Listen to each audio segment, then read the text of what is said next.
बिस्मिल्लाहिर्रहमानिर्रहीम। अस्सलाम वालेकुम नाज़रीन, आपका होस्ट आपका मेज़बान नसीम शहज़ाद एनएच प्रोडक्शन के साथ आपकी खिदमत में हाजिर है और हमारे साथ सुहान UC21 के वाइस चेयरमैन हमारे साथ इस टाइम मौजूद हैं।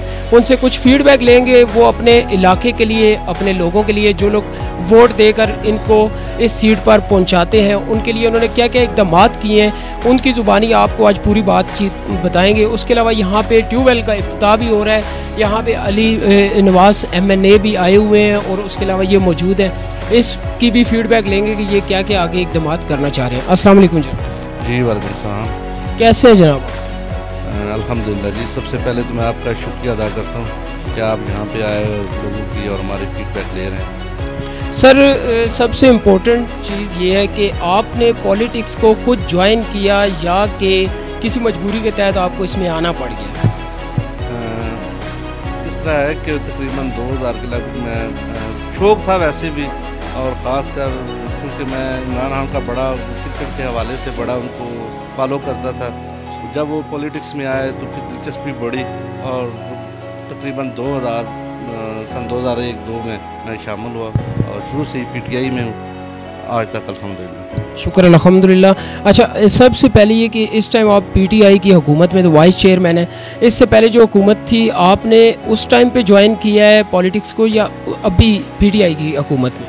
मैंने 2001 से या 2 से शुरू किया है और कायदा तंजीमी पॉलिटिक्स की है और प्रॉपर PTI के प्लेटफॉर्म से ही सियासत की है, शुरू भी वहाँ से किया है और इंशाल्लाह अभी तक PTI के प्लेटफॉर्म से सियासत। थोड़ा सा एक्सप्लेन कीजिएगा, आज तक एक तो आपको टोटल अरसा कितना हो गया है और आपकी जो आवाम है UC21 की, वो आपसे खुश है या नाराज़गी का किसी ने इजहार तो नहीं किया आज तक?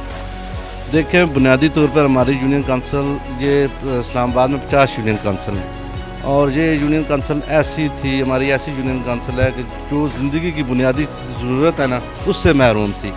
हमारे जो पिछले महीने 2 दफ़ा रहे हैं डॉक्टर तारक साहब, वो इसी यूनियन काउंसिल के उनके आबा अजदाद इसी यूनियन काउंसिल में चेयरमैन रहे हैं और ये वाइस यूनियन काउंसिल है जहाँ वो 1 रुपये का उन्होंने काम नहीं करवाया है और अल्हम्दुलिल्लाह जब से हम आए चेयरमैन और वाइस चेयरमैन की हैसियत से हमने हलफ लिया उसके बाद, और ख़ास तौर पर जब से अली अमान साहब मुंतखब हुए हैं, हमने इंशाअल्लाह रिकॉर्ड तरीक़ाती काम करवाए हैं और इस्लामाबाद की तारीख की ये वाहिद यूनियन काउंसिल है अभी तक जिसमें सबसे ज़्यादा फ़ंड इस यूनियन काउंसिल में लगे हैं। अभी ये जो ट्यूबवेल का इफ्तिताह हुआ है, इस पे कितनी लागत आई है, कितना इन्होंने फंडिंग आपको दी है?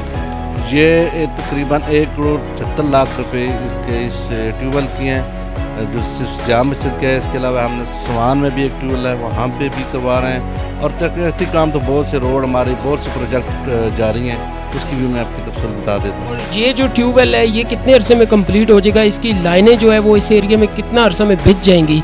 सेकेंडली ये कि इसका जो बिल अमाउंट होगी जो लोगों ने पे करनी होगी, कनेक्शन चार्जेस, उसका भी थोड़ा सा बताइए। इसका ये है कि ये तकरीबन हमारा टारगेट 3 माह के अंदर अंदर है कि कर दें, लेकिन 3 और 4 माह के अंदर अंदर इंशाल्लाह हमारी तमाम लाइनें हमारी कंप्लीट हो जाएंगी और ये वर्किंग हालत में होगा इंशाल्लाह। और बिल का थोड़ा सा बताइए। बिल का भी चूँकि हमने अभी इसका डिसाइड नहीं हुआ है कि क्या हुआ, लेकिन कम से कम होगा ताकि लोगों को जितनी आसानी हो सके इंशाल्लाह। बहुत अच्छा, ये ट्यूबवेल अब क्योंकि बाज़ार के बीच में है, मतलब घरों के बीच में है, इस एरिया के दरमियान में है, साइड पे नहीं है, इससे जो साइड एरियाज़ हैं उसकी बोरिंग पे कोई फ़र्क तो नहीं पड़ेगा जो लोगों के घर में है?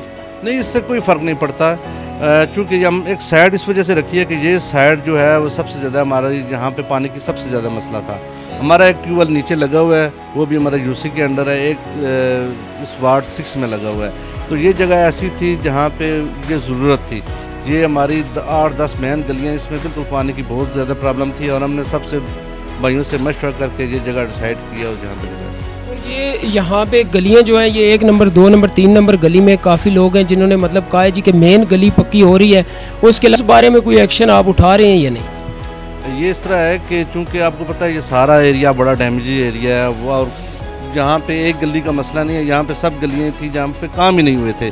पहली दफ़ा हम यहाँ पे फ़ंड ला रहे हैं और पहली दफ़ा काम हो रहे हैं अल्हम्दुलिल्लाह। हमने एक स्टेप में पहले नवाज़ टाउन हमने क्लियर कर दिया है और इसके बाद हम आस्ता आस्ता ये उमर बिन खत्ताब वाली मस्जिद ये गली शुरू हो गई है, उसके साथ 2-4 गलियाँ और हैं वो शुरू हो गई हैं। आगे इसी तरह हम स्टेप बाय स्टेप जो आता है इसी तरह हम करते जा रहे हैं इंशाल्लाह। सही है जी। मेन गली का तो आज इफ्तिताह हो रहा है, उसके लगभग तकरीबन कुछ छोटी गलियां भी हैं, उसमें भी थोड़ा सा बताएं आवाम को कि वो भी बनेंगी या नहीं बनेंगी। इंशाल्लाह जी, इंशाल्लाह अल्लाह के हुक्म से सारे काम होंगे। और ज़िया मस्जिद हमने फोकस किया हुआ है, चूँकि हम थोड़ा यहाँ से लेट आए हैं, लेकिन हमने फोकस किया हुआ है कि यहाँ के भी जो जितने मसाइल हैं इंशाल्लाह वो हमारी पूरी टीम है जो वो लगी हुई है दिन रात, और इंशाल्लाह हम करेंगे। जी थैंक यू सो मच जी। हमारे साथ मौजूद थे वाइस चेयरमैन, और इंशाल्लाह अभी ट्यूबवेल का इफ्तिताह भी हुआ है, आप सब ने देखा है। नेक्स्ट किसी अच्छे कंटेंट के साथ आपकी खिदमत में हाजिर होंगे, तब तक के लिए इजाज़त दीजिएगा। Thank you so much. अल्लाह हाफिज़।